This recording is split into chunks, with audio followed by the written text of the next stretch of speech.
Olá, seja muito bem-vinda, muito bem-vindo. Está começando agora o seu podcast de política da CNN, o Horário de Brasília. Aqui você já sabe, eu, Daniela Lima, e a maravilhosa Renata Agostini. Oi, Renata. Oi, Dani. Olá a todos que já se acostumaram a nos acompanhar no Horário de Brasília. Aqui, como eu estava dizendo, você já sabe, a gente fala sobre política, tudo o que está acontecendo no país, de uma maneira fácil, descontraída, mas bem detalhadinha. Renata do céu, mais uma semana em que a bomba prometida não chegou até a quinta-feira. Ninguém mais aguenta essa expectativa por esse vídeo, né? Tá todo mundo já aqui aguardando. Há quanto tempo? Já 2 semanas? A gente achou na quinta passada, no nosso último episódio, que a gente seria surpreendido no mesmo dia, não veio a decisão. O decano do STF, do Supremo Tribunal Federal, Celso de Mello, acabou só assistindo ao vídeo na segunda-feira dessa semana e desde então a gente está na expectativa que ele decida, afinal, se ele vai deixar todo mundo assistir na íntegra esse vídeo, ter acesso a essa transcrição de tudo que foi dito nessa reunião ministerial do dia 22 inteiramente, ou se, como quer o governo, como quer o presidente Jair Bolsonaro, será tornado público apenas alguns trechos, né, Dani, os que se referem apenas à disputa ali com o Sérgio Moro. Pois é, então agora 11h44, 11h45 da manhã desta quinta-feira, a decisão de Celso de Mello ainda não saiu. Isso pode mudar, se essa decisão chegar a tempo aqui, a gente vai atualizar vocês. Mas tem coisa importante acontecendo na política, né, Renata? Hoje, inclusive, agora, quentinho, de agora a pouco, teve uma reunião diferente, um marco, uma guinada aí no tom do governo do presidente Jair Bolsonaro com governadores de vários estados. Renata, conta pra gente o que foi que mudou nessa reunião.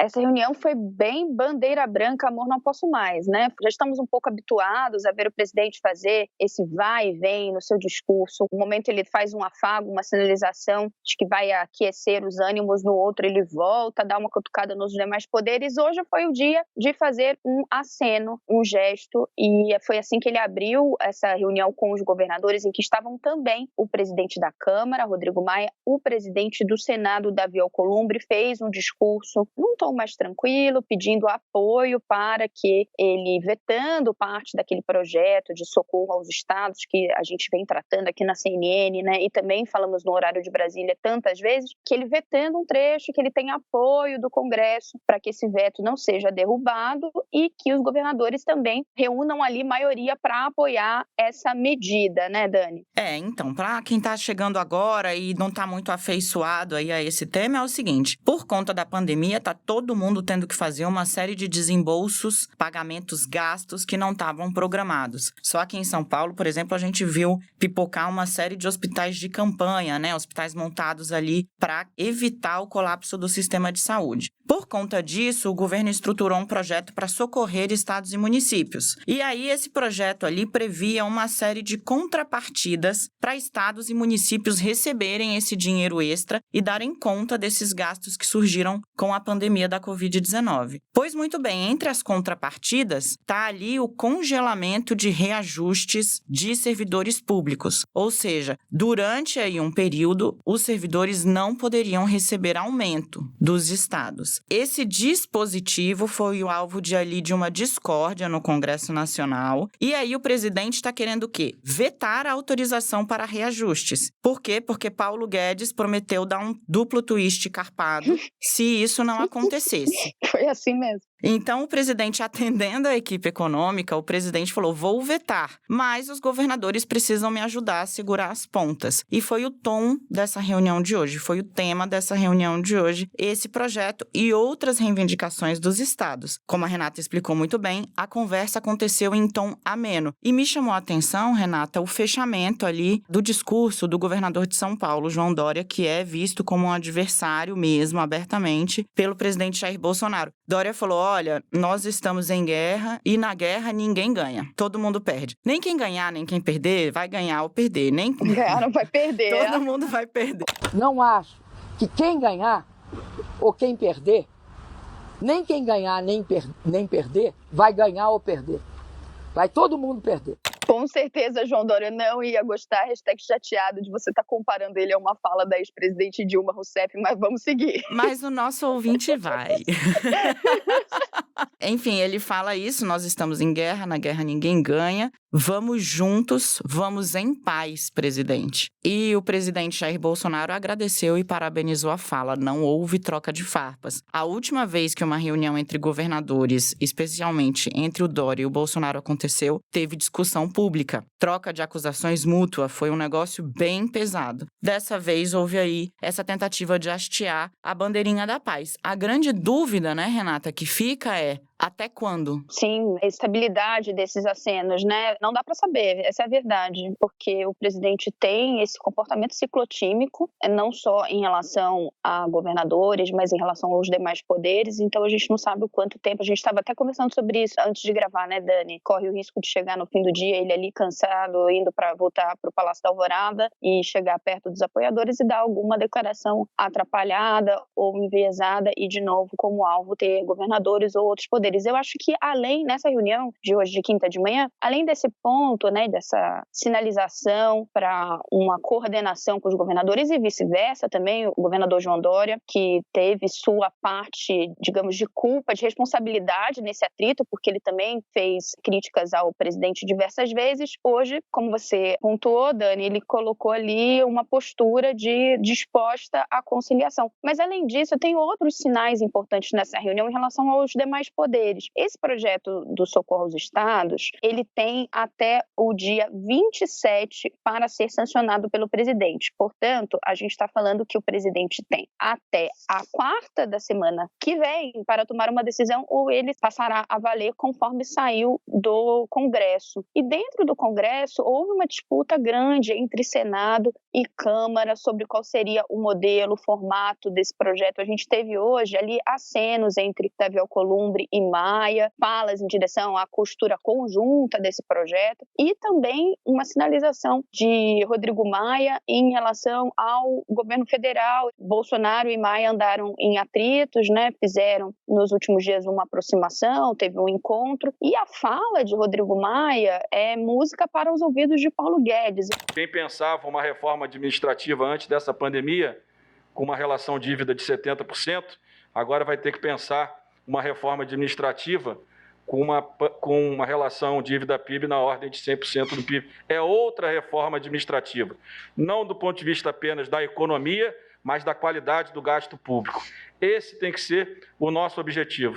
Ele lançou ali comentários sobre uma reforma administrativa que terá de ser mais profunda do que vinha sendo debatido anteriormente. A gente está falando aí de ajuste no funcionalismo público, falou de uma reforma tributária que tem que ser mais profunda, ou seja, ele levantou o tema das reformas, como o Guedes gosta de falar, reformas estruturantes, que, segundo o receituário do ministro da Economia, será a saída para a nossa crise econômica que se avizinha, Dani. Que se avizinha, na verdade, ela já está aí, né, Renata? Já está entre nós, exato. Mas a previsão é piorar bastante, né? Desemprego, as projeções para desemprego estão altas, as projeções para retração da atividade industrial, da atividade econômica, não é só no Brasil, é no mundo. Algo nunca antes visto, a gente tem que ter sempre isso em mente. Vamos viver algo que nunca vivemos, que nossos pais não viveram, é algo sem precedentes o que viveremos esse ano e possivelmente ali é algo que vai ter reflexos para o ano que vem, para os próximos anos. Não só no Brasil, mas no mundo, né, Renato? O mundo inteiro está experimentando uma queda, um baque na economia, como não se via há bastante tempo. Já superou, por exemplo, o tombo que é ali o crack em 29, né, nos Estados Unidos. Vamos ver como é que isso anda.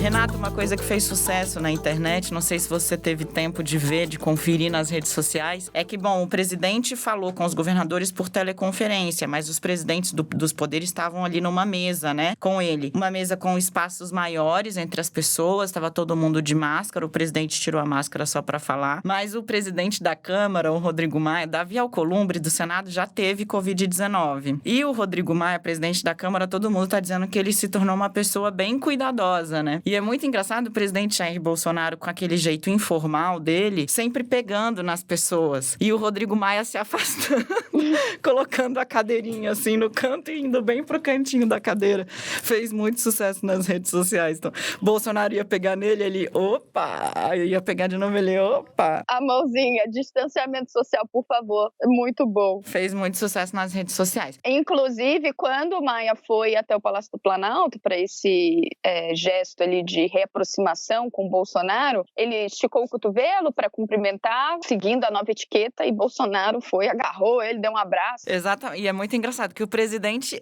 o gestual do presidente, a gente não tem o áudio dessa cena, mas o gestual do presidente é que cotovelo que nada, entendeu? Vem cá. E o Bolsonaro dá aquele abraço de lado nele, assim, uns tapinhas assim nas costas. Aí Maia já foi hoje pra reunião o quê? Dessa vez ele não me pega, já tô preparado.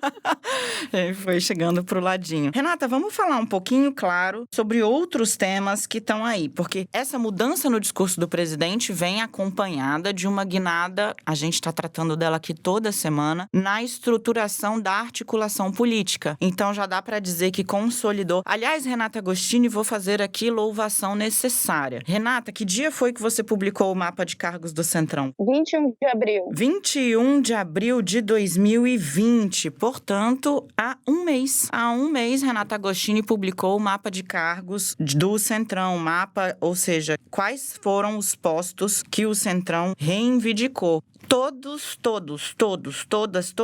as indicações que você deu se confirmaram. E mais recentemente, bastante gente foi seguindo essa sua trilha e se arvorando aí a primazia na notícia. Parabéns, Renata. Bom, essa organização dos cargos que você acompanhou tão de perto que a gente está tratando aqui, inaugura essa nova relação do presidente com os partidos do Centrão, com os partidos de centro. E Bolsonaro aparentemente está querendo atrair mais gente. Essa semana ele fez uma nova investida sobre o MDB, até porque PP e PL, digamos assim, a cúpula do Centrão, já está dando sinais dentro do Congresso de que aderiu mesmo e formou uma espécie de blindagem ao governo e ao presidente, né? Sim, ficou muito claro no debate do adiamento do Enem, não só o Centrão ali ajudando a pensar a estratégia, mas no dia da votação na Câmara, para a gente explicar aqui, se por acaso alguém não acompanhou, havia uma pressão muito grande para que o governo anunciasse o adiamento da prova do Enem, que é essa prova que os estudantes fazem, tem ali uma nota para ingressar nas universidades. O ministro da Educação, Abraham Weintraub, estava resistindo, não queria de jeito nenhum mudar essa data. O Senado, então, aprovou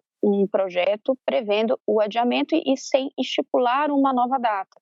E ali, nesse dia, o Palácio do Planalto tentou dissuadir os senadores, não conseguiu, teve uma derrota ali muito expressiva, acachapante, e no dia seguinte esse tema seria votado na Câmara dos Deputados. O Centrão avisou ao governo que não adiantaria, que seria necessário um recuo, porque eles não conseguiriam segurar essa votação na Câmara dos Deputados. Isso já na véspera, logo depois que o projeto passou no Senado. Então, ali, líder do PP, líder do PL, que são esses partidos que você citou, né, Dani, que formam essa cúpula do Centrão, falaram diretamente com o ministro da Educação. O próprio presidente da Câmara, Rodrigo Maia, avisou o presidente Jair Bolsonaro, e aí o que a gente viu no dia da votação na Câmara foi, de um lado, o governo emparedado pelo Centrão e recuando. O ministro da Educação, então, enfim, publicou nas suas redes sociais que estava propondo um adiamento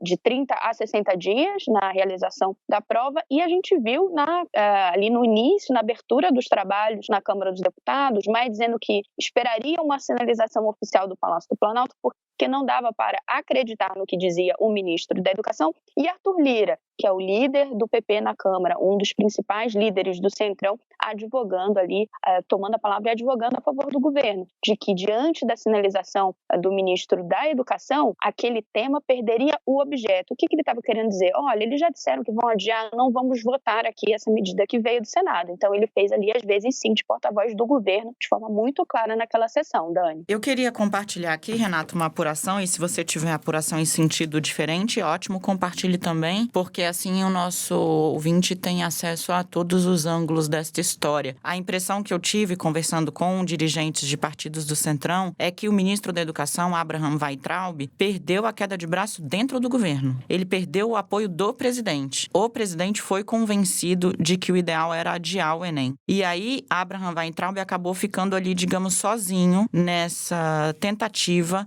de segurar as pontas e adiar o adiamento, se é que eu me fiz entender. Isso também marca um ponto. Por que a gente está tratando disso aqui para amarrar tudo? Abraham Weintraub, debaixo da pasta dele, do Ministério da Educação, tem uma estrutura que é a joia da coroa desse mapa de cargos que foi entregue ao Centrão. É o FNDE, o Fundo Nacional da Educação. O FNDE tem um orçamento bilionário. 54 bilhões de reais, salvo engano. Nossa, para que tanto dinheiro? É ele quem cuida da remessa de livros didáticos para todas as escolas. É ele quem cuida de dinheiro para merenda, ônibus escolar, enfim, várias coisas ficam ali sob a alçada do FNDE. E esse cargo, a presidência desse fundo, foi prometida ao PP, ao Partido Progressistas. Então, Abraham Weintraub resistiu bastante à entrada do PP nessa estrutura, mas também foi perdendo forças, a ponto do presidente Jair Bolsonaro dizer, olha, eu fiz o acerto, eu vou manter o acerto e você vai ter que acatar o acerto. Então,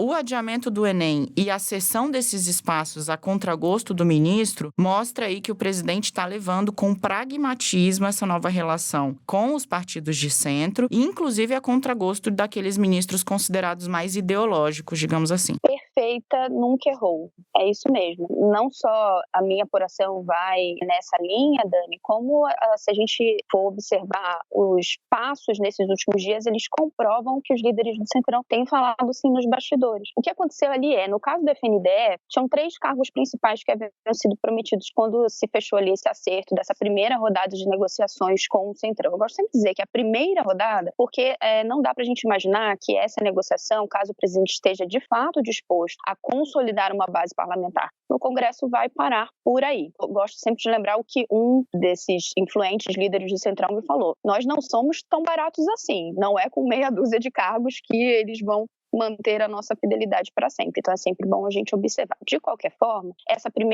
primeiro acerto, ele contemplava, no caso do Ministério da Educação, 2 diretorias do FNDE e a presidência. Abraham Weintraub, no início, até colocou ali no que eles chamam um sistema. O que é isso? As pastas têm que encaminhar os nomes que passam por uma checagem da Agência Brasileira de Inteligência, finalmente ali o aval do Palácio do Planalto para que o nome seja publicado. É uma checagem. Então esses primeiros nomes foram, mas Weintraub estava segurando o nome para a presidência, que foi indicado pelo Partido Progressistas, o PP. Essa disputa ele perdeu, esse nome já foi encaminhado. A disputa para segurar essa barreira, essa questão que esbarra até em algo ideológico, porque o argumento para o não adiamento do Enem era a defesa da liberdade, a despeito dos estudantes reclamarem que nesse momento eles não têm a mesma condição. A quem tem mais dinheiro consegue manter seus estudos, quem não tem não está conseguindo, não tem acesso à internet, seria um problema para a própria realização da prova. Nada disso estava sendo levado em conta pelo ministro em suas falas públicas. Então ele foi derrotado não só em insistir para ter um outro nome ali para a sua estrutura ministerial, mas também na sua defesa pública. E ele colocou a cara a tapa várias vezes. Deu declarações, foi ao Twitter na véspera da votação na Câmara dos Deputados, ele ainda insistia que não era o caso de anunciar o adiamento. E aí Bolsonaro, alertado pelos líderes do Centrão, alertado pela casa, alertado por Ramos, que é o general que chefia a Secretaria de Governo e que cuida da sua articulação política, de que seria uma derrota explícita para o governo no Congresso. Bolsonaro, então, enquadra Weintraub. Acho que é um duplo enquadramento, talvez, Dani? Sem dúvida. O Centrão dá a real e o Bolsonaro diz, não dá, meu filho, vamos lá, que o jogo é mais pesado. Sem dúvida.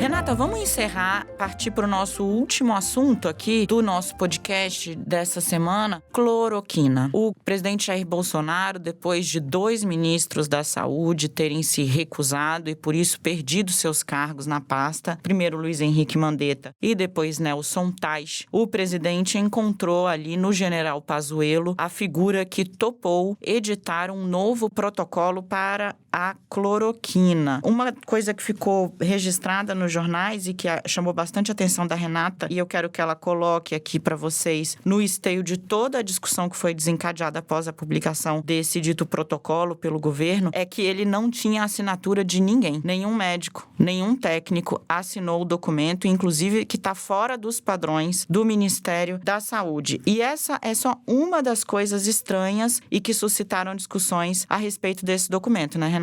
Sim, Dani, o que está posto não é só a falta, digamos, de autoria de quem coloque ali seu nome abaixo e se responsabilize por essa medida. Até porque na quarta-feira, quando o Ministério da Saúde divulga esse documento, primeiro os técnicos disseram que não havia necessidade de uma assinatura. Depois, na quinta-feira, o dia que a gente grava o nosso podcast, aí sim surgiram assinaturas nesse documento. 7 secretários do Ministério da Saúde colocaram ali seus nomes, se responsabilizando pela medida. Mas é também o poder que este documento tem. Uma matéria do Estadão, publicada logo depois que o governo divulgou esse dito protocolo, fala que, na verdade, se trata de um documento fora dos padrões que vinham sendo divulgados pelo Ministério da Saúde e que ele, na verdade, traz uma recomendação e não dá essa segurança ou não tem um cordão de obrigar os estados a adotarem o uso da cloroquina nos estados iniciais da doença, que é isso que se trata aqui. O Ministério da Saúde já havia liberado o uso da cloroquina para pacientes que estavam internados em estado grave. O presidente Jair Bolsonaro adotou uma postura obsessiva para que a cloroquina fosse usada de forma mais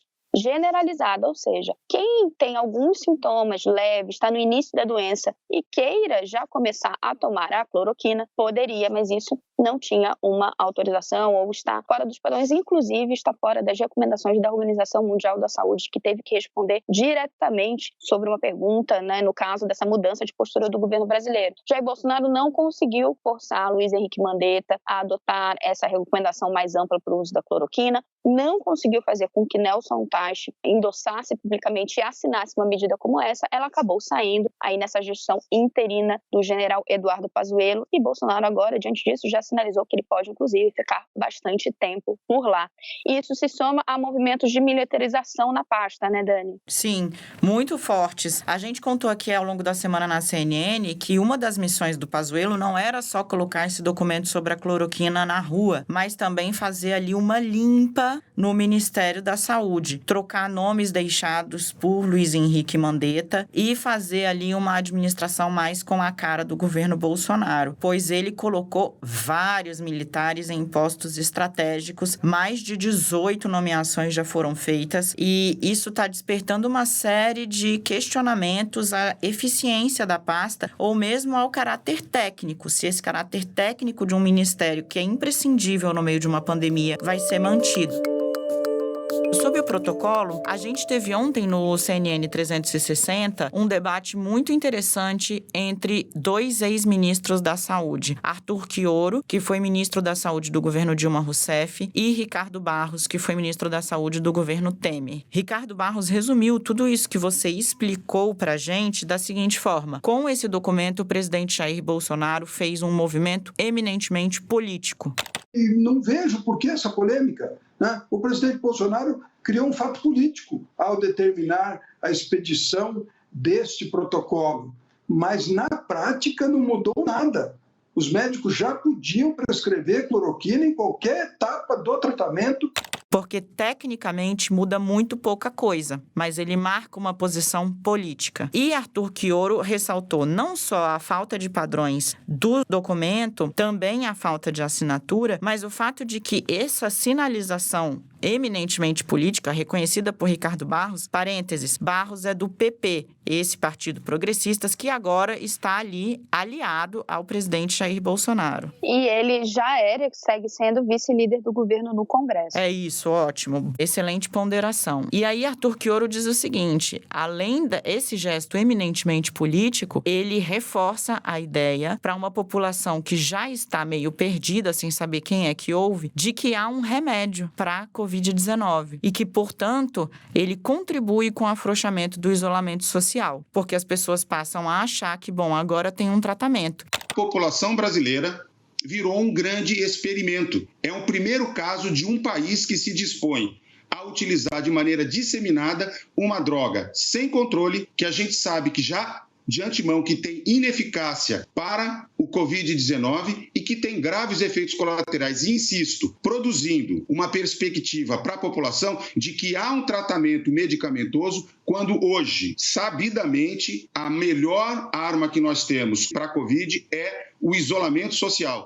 A grande questão é, cientificamente, a cloroquina não tem eficácia comprovada no tratamento da Covid-19, nem para casos graves, nem para casos leves e nem como preventivo, como o presidente Donald Trump diz que está tomando, né, cloroquina preventivamente. Nenhuma dessas formulações de uso, no caso da Covid-19, tem carimbo de eficácia científica no caso da cloroquina. E é pior, porque não é só que não há comprovação de eficácia para combater a Covid, é que temos uma série de efeitos colaterais perigosos. Então, vou citar apenas um, que é o risco de arritmia cardíaca. Então, não é que quem toma esse medicamento fora da sua prescrição e da sua recomendação técnica corre o risco de não resolver o problema da Covid, corre o risco de ter problemas graves, corre o risco até de morrer se essa indicação, se essa prescrição não for feita mediante, né, o que recomenda a ciência. Esse é o ponto. Agora, quando você fala, Dani, rememora ali a fala de Ricardo Barros do movimento político do uso da cloroquina, quem melhor ilustrou isso foi o próprio presidente Jair Bolsonaro, marcou e simbolizou, sim, que está usando esse debate da cloroquina de forma política, quando ele disse: quem é de direita toma cloroquina, quem é de esquerda, tubaína. Quem é de direita toma cloroquina, quem é de esquerda toma tubaína. Disse isso aos risos numa live, num dia, inclusive, muito simbólico, porque o país havia ali passado a marca de 1.000 mortos por dia por causa da Covid-19. Uma marca muito triste, muito trágica. Ultrapassou a marca de 1.000 mortos confirmados, registrados a cada 24 horas. De fato, Renata, e depois no dia seguinte bateu tão quadrada essa fala do presidente Jair Bolsonaro que ele publicou um tweet, dias difíceis, né? Uma coisa assim, um tom bem mais sóbrio do que ele vinha adotando até então para tratar da doença. Ele chega a dizer ali que não gostaríamos de estar perdendo nenhum brasileiro, né? Renata, legal, vamos continuar acompanhando esse jogo, essa cena política, essa tentativa do presidente Jair Bolsonaro de ter uma base mais sólida no Congresso, uma blindagem, de talvez inaugurar uma relação menos belicosa com os governadores, a expectativa em torno desse vídeo, as viradas na economia. Gente, eu não aguento mais, eu vou aqui evocar a minha origem carioca e tinha o Liberta, DJ, vou falar Liberta, decano. Só esse vídeo! Celso, ninguém aguenta mais essa tensão. A gente encerra o Horário de Brasília por aqui, então, com essa tirada que é maravilhosa. Nada pode ser melhor do que isso. Renata Agostini, senhoras e senhores, querida, é um prazer sempre fazer esse programa com você. Também, Dani. Bem, vamos lá, quinta-feira que vem, com certeza, sem dúvida, a gente não precisa nem recorrer aqui ao nosso roteirista, a gente já sabe que ele está maquinando as piores coisas pra gente comentar na quinta que vem. Vamos ter sempre assunto e a gente traz aqui pra vocês que já se habituaram à quinta-feira ligar no Horário de Brasília a explicação, o contexto e os bastidores do que movimenta a capital. Beijo, Dani, até lá. Beijo, tchau, tchau.